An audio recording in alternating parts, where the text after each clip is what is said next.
রাজ্যে ফের আক্রান্ত কেন্দ্রীয় এজেন্সি ভূপতিনগরে এনআইএ এর উপর হামলার অভিযোগ এবং একই ধাঁচে সন্দেশখালীতে যে ধাঁচে হামলা আমরা দেখেছিলাম ঠিক সেই ধাঁচে তদন্তে এত আপত্তি। তদন্তে কিসের ভয়, কোন ভয়?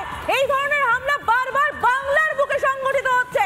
কেন এই ধরনের হামলা করে তদন্তকে আটকে দেওয়ার চেষ্টা চলছে, কি লুকোবার চেষ্টা চলছে? শেষ পর্যন্ত লুকোনো যাবে তো? শেখ শাহজাহানকেও গ্রেফতার হতে হয়েছে। ভূপতিনগরের এই ঘটনায় রীতিমতো গোটা রাজ্য জুড়ে চাঞ্চল্য তৈরি হয়েছে। আমরা লাগাতার যে ছবি দেখতে পাচ্ছি, সকাল থেকে যে ছবি দেখাচ্ছি, তাতে সন্দেশখালীর ছায়া আরো একবার ভূপতিনগরে। সন্তু, একদমই সমাদৃতা, তোমায় মনে রাখতে হবে 5ই জানুয়ারি যেভাবে সন্দেশখালীতে ইডির আধিকারিকরা আক্রান্ত হয়েছিলেন, মাথা ফেটেছিল, গাড়ি ভাঙচুর করা হয়েছিল, সেই স্টাইলে এবার 6ই এপ্রিল একই ঘটনা ভূপতিনগরে। এই মুহূর্তে সেই ছবি দেখতে পাচ্ছেন, পুলিশ লেখা গাড়ি, নীলবাতি দেওয়া গাড়ি, সেখানে ভাঙচুর চালানো হচ্ছে, গুড়িয়ে দেওয়া হচ্ছে কাজ। সমাদৃতা, সেই ছবি একেবারে এই ছবিটা আমরা দেখবো, কিন্তু পাশাপাশি আমরা শুনে নেবো এই রাজ্যের মুখ্যমন্ত্রী তিনি কি বলছেন। ভূপতিনগরে এনআইএর উপরে হামলা ফের। দিদি জানিয়ে গেছিল ওরা কেন পুলিশকে না জানিয়ে যাচ্ছে? নিয়ম হচ্ছে পুলিশকে, লোকাল পুলিশকে জানিয়ে যাওয়া। তো মধ্যরাতে যদি গ্রামের লোক দেখে হঠাৎ করে কিছু লোক আসছে, তারা কি করে তুলবে? আর ইলেকশনের আগে কেন অ্যারেস্ট করে? যদি সবাইকে অ্যারেস্ট করে, বিজেপি কি মনে করে সব বুথ এজেন্টকে অ্যারেস্ট করবে, সব ভোট ম্যানেজারদের অ্যারেস্ট করবে, পরে ভোটে জিতবে? শূন্য গুলি ছুটছে। দুজন তৃণমূল কর্মীকে অ্যারেস্ট করেছে আজকে। কি অধিকার আছে না? শুধু বিজেপিকে সাপোর্ট দেওয়ার জন্য বিজেপি নোংরামি যারা গেছে আমরা সারা পৃথিবীতে আওয়াজ। সমাদৃতা, এখানে মুখ্যমন্ত্রী মমতা বন্দ্যোপাধ্যায় এনআইএর ঘাড়েই কার্যত দোষ চাপালেন। তিনি বললেন ভোটের আগে কেন গ্রেফতার করা হচ্ছে। এটা নতুন নয় সন্তু, আমরা দেখেছি বিধানসভার অভ্যন্তর থেকে শেখ শাহজাহানকে টার্গেট করা হয়েছে বলা, তারপরে যখন আদালতের রায়ে বাধ্য হয়ে শেখ শাহজাহানকে গ্রেফতার করতে হলো, তখন আবার বলা শেখ শাহজাহানকে আমরাই গ্রেফতার করেছি। অর্থাৎ খুব পরিষ্কার বিষয় যে প্রতিটা সময়, প্রতিটা বিষয়কে, প্রতিটা দুর্নীতিকে রাজনৈতিক রং লাগানো হয়েছে, রাজনৈতিক রং লাগানোর চেষ্টা করা হচ্ছে। আমরা ভূপতিনগরের চেহারাটা একবার দেখে নেবো। আমাদের সঙ্গে প্রতিনিধি বিষ্ণু রয়েছেন, সরাসরি চলে যাবো তার কাছে। আমার সঙ্গে সৈকত রয়েছে, আমি সৈকতকে দেখতে পাচ্ছি। আমি চলে যাবো প্রথমে বিষ্ণুর কাছে। বিষ্ণু, ঠিক কি পরিস্থিতি তৈরি হয় ভূপতিনগর, দর্শকদের যদি বলো।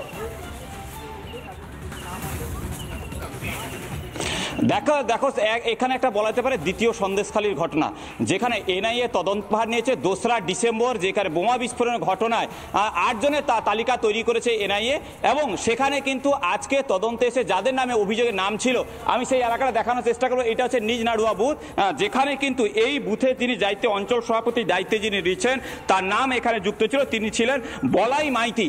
এই বলাইতি মাইতিকে কিন্তু আজকে ভোরবেলায় গ্রেপ্তার করে। এই ভোরবেলায় গ্রেপ্তার করার পরিপ্রেক্ষিতে এই যে ঘটনা, এই যে চায়ের দোকান আমি দেখানোর চেষ্টা করি, এই যে চায়ের দোকান, এই চায়ের দোকানের সামনে কিন্তু এই জটলা হয়। গাড়িটা এসে এই সামনে দাঁড়া, জলের ট্যাঙ্ক দেখতে পাচ্ছ, সেই জলের ট্যাঙ্কের সামনে কিন্তু এইখানে জটলাটা হয়, এবং জটলা হওয়ার পরে কার্যত রণক্ষেত্র চেহারা নেয়। সেখান থেকে ইট বৃষ্টি হয়, এবং ইট বৃষ্টি হওয়ার পরে সেখানে কিন্তু গাড়ি ভাঙচুর হয়। একজন গ্রেপ্তার, তাদের মূলত দাবি যে ছিল যে তাদেরকে ছাড়ে। আমি এখানে চায়ের দোকানে যদি কথা বলেন, আমি একটু চলে যাব। দাদা, এই যে সকালবেলা যে গন্ডগোলটা হলো, কি বলবেন, কি দেখেছেন? এখানে কোনো গন্ডগোল হয়নি।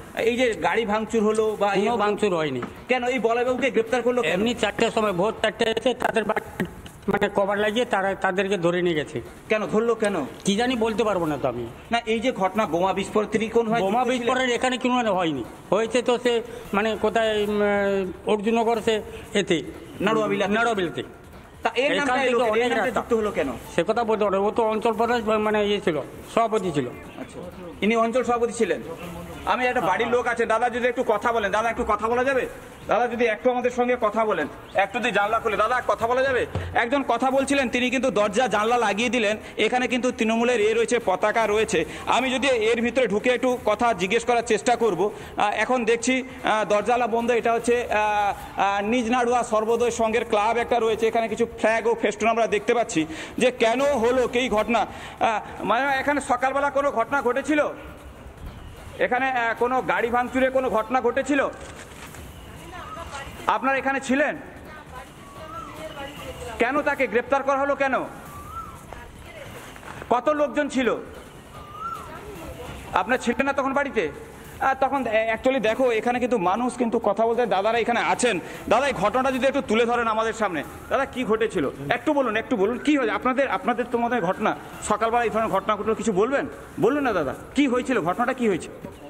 কোনো কেউ অ্যাটাক কি হয়েছিলেন বলবেন একটু দাদা, আপনার এলাকার লোক তো। আর যদিও বা মানুষ কেউ কিছু বলতে চাইছেন না, তারা এই মুহূর্তে কিন্তু চুপ রয়েছেন। যদিও বা এনআইএ এটাকে নিয়ে প্রতিবাদ করেছে বা জানিয়েছেন, তবে আমরা এলাকায় চেষ্টা করছি ঘটনা জানার জন্য, কেন এই ঘটনা ঘটলো বা কেন এই ধরনের আক্রান্ত হতে হলো। যেহেতু সন্দেশখালীর ঘটনা, শেখ শাহজাহানের ঘটনা উঠে এসছে, আবার সেই নাড়ুয়াবিলার মতন ঘটনা নিজ এলাকায়, সেখানে কিন্তু এই ধরনের ঘটনা ঘটায় রীতিমতো মানুষ কিন্তু আতঙ্কিত রয়েছেন বা এই এলাকার কেউ মুখ খুলতে চাইছেন না। অবশ্যই আমাদের নজর থাকবে, সঙ্গে থাকো বিষ্ণু। সৈকত, তুমি দেখতে পেলে সাধারণ মানুষ অনেকেই বলছেন কিচ্ছু হয়নি, অনেকেই কথা পর্যন্ত বলতে চাইছেন না। সৈকত,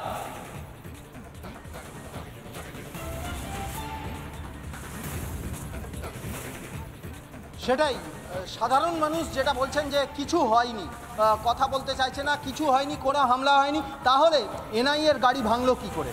এনআইএ দুজনকে গ্রেপ্তার করে নিয়ে এলো, যদিও সেটা বিস্ফোরণের মামলায়। এই যে এনআইএর ওপর হামলার ঘটনা ঘটেছে, যদি কিছু না হয়ে থাকে তাহলে পুলিশ হামলার ঘটনায় পিডিপিপি অ্যাক্ট সহ বিভিন্ন ধারায় মামলা রুজু করলো কেন?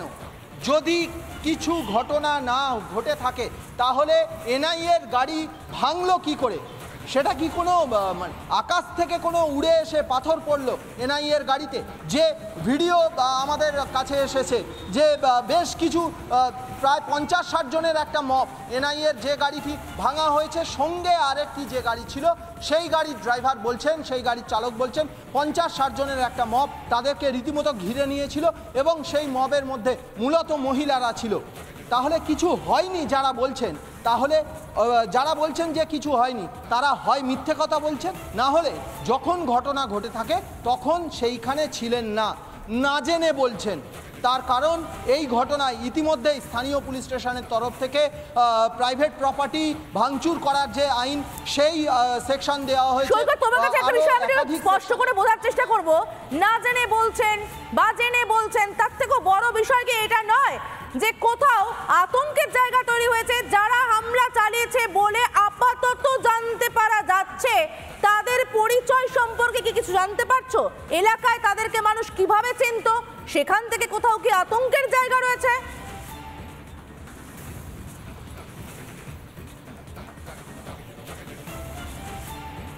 দেখো, আতঙ্কের জায়গা যদি থাকতো তাহলে যারা আজকের এনআইএর গাড়িকে ঘিরে ধরেছিল, যে বা যারা এনআইএর গাড়িতে পাথর ছুঁড়েছে, তারা কিন্তু সেটা করতো না। এই যে আতঙ্কের জায়গাটা নেই, কারণ সন্দেশখালীর ঘটনার পরিব্যাপ্তি আরও অনেক বড়। ইডি আধিকারিকদের গাড়ি বলতে গেলে পুরো ধূলিসাৎ করে দেওয়া হয়েছিল, ইডি আধিকারিকরা ইনজিওর্ড হয়েছিলেন, রক্তাক্ত হয়েছিলেন। সেই ঘটনার পর থেকেও যদি কোনো মানুষ এই কেন্দ্রীয় তদন্তকারী সংস্থার ওপর আক্রমণ করে, তাদের গাড়ি ভাঙচুর করে, তাহলে বলতে হবে যে সন্দেশখালীর ঘটনা সম্বন্ধে হয়তো তারা কেউ কিছু জানেন না, না হলে তাদেরকে হয়তো প্রভোক করা হয়েছে। তাদেরকে কি প্রভোক করা হয়েছে? উস্কানি দেওয়া হয়েছে যে দুজন মানুষ, তাদেরকে তদন্তের স্বার্থে কেন্দ্রীয় তদন্তকারী সংস্থা তারা আটক